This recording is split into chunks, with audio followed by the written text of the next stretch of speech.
Ration card থাকিলে 5খন আঁচনিৰ সুবিধা লাভ কৰিব দেশৰ সাধাৰণ জনতাক সুখ কৰি আনিছে। এটা নহয় দুটা নহয়, এতিয়াৰে সাধাৰণ মানুহে ৰেচন কাৰ্ড থাকিলে 5টা আঁচনিৰ সুবিধা লাভ কৰিব পাৰিব। হয়, আপোনাৰ ৰেচন কাৰ্ড আছে নেকি? তেন্তে ধনৰ পৰিমাণ তেওঁলোকৰ বেংক একাউণ্টত প্ৰৱেশ কৰিব। সাধাৰণ মানুহে এই আঁচনিবোৰৰ সুবিধা কেনেকৈ ল'ব পাৰে, হয় মই সবিস্তাৰে জনাইছোঁ। কোনবোৰ আঁচনিৰ সুবিধা ল'ব পাৰিব ৰেচন কাৰ্ড থাকিলে চাওঁ আহক। হয়, এটা এটাকৈ মই বিতংভাৱে আলোচনা কৰি আছোঁ। যদি আপোনাৰ ৰেচন কাৰ্ড আছে তেন্তে প্ৰধানমন্ত্ৰী শস্য বীমা আঁচনি লাভ কৰিব। হয়, প্ৰধানমন্ত্ৰী শস্য বীমা আঁচনিৰ জৰিয়তে আপুনি 7ৰ পৰা 2 লাখ টকালৈকে কিন্তু লাভ কৰিব যদি আপোনাৰ ৰেচন কাৰ্ড আছে।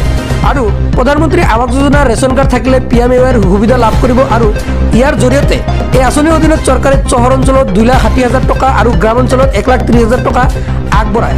আৰু ৰেচন কাৰ্ড কিন্তু আপোনাৰ থাকিব লাগিব। প্ৰধানমন্ত্ৰী কিষাণ সন্মান নিধি আঁচনিৰ সাধাৰণ মানুহে প্ৰধানমন্ত্ৰী কিষাণ সন্মান নিধি যোজনা আঁচনিৰ সুবিধা লাভ কৰে এই ৰেচন কাৰ্ড থাকিলে।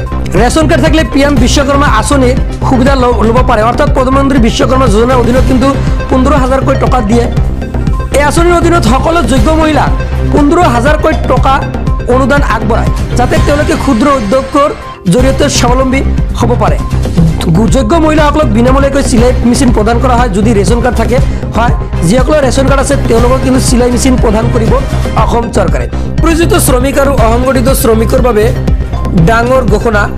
ই শ্ৰম পৰ্টেলত নাম পঞ্জীয়ন কৰিছিল শ্ৰমিকসকলে। হয়, যিসকলে শ্ৰমিক কাৰ্ড পৰ্টেলত নাম পঞ্জীয়ন কৰিছিল, প্ৰায় 12 লাখ শ্ৰমিকে নাম পঞ্জীয়ন কৰিছিল এই পৰ্টেলত। ইয়াৰে 6 লাখ শ্ৰমিকে লাভ কৰিছে ৰেচন কাৰ্ড। বাকী থকা 6 লাখেও শীঘ্ৰেই লাভ কৰিব ৰেচন কাৰ্ড। 23 চনৰ এপ্ৰিলৰ পূৰ্বে শ্ৰম পঞ্জীয়ন কৰা সকলে লাভ কৰিব ৰেচন কাৰ্ড। হয়, বাকী থকা লোকেও লাভ কৰিব ৰেচন কাৰ্ড। পৰৱৰ্তী খবৰ, ডাকঘৰৰ আঁচনিত আপোনাৰ যি প্ৰতিমাহে সোমাব 20,000কৈ টকা, তাৰ বাবে ডাঙৰ ঘোষণা আহি পৰিছে। মই সবিস্তাৰে জনাইছোঁ। যদি আপোনাৰ পোষ্ট অফিচৰ একাউণ্ট আছে তেন্তে আপুনি লাভ কৰিব 20,000কৈ টকা। ইয়াতে উল্লেখ কৰিছে জ্যেষ্ঠ নাগৰিকৰ সঞ্চয় আঁচনি কি। ইয়াতে কৈ আছে এইখন চৰকাৰী আঁচনি, যিখন ক্ষুদ্ৰ সঞ্চয় আঁচনিৰ অধীনত পৰিচালিত হয়। জ্যেষ্ঠ নাগৰিক সঞ্চয় আঁচনি জ্যেষ্ঠ নাগৰিকৰ বাবে চলোৱা হয় এই আঁচনি। ইয়াৰ অধীনত অৱসৰ গ্ৰহণ কৰা নাগৰিকক বিশেষ সুবিধা প্ৰদান কৰা হয়।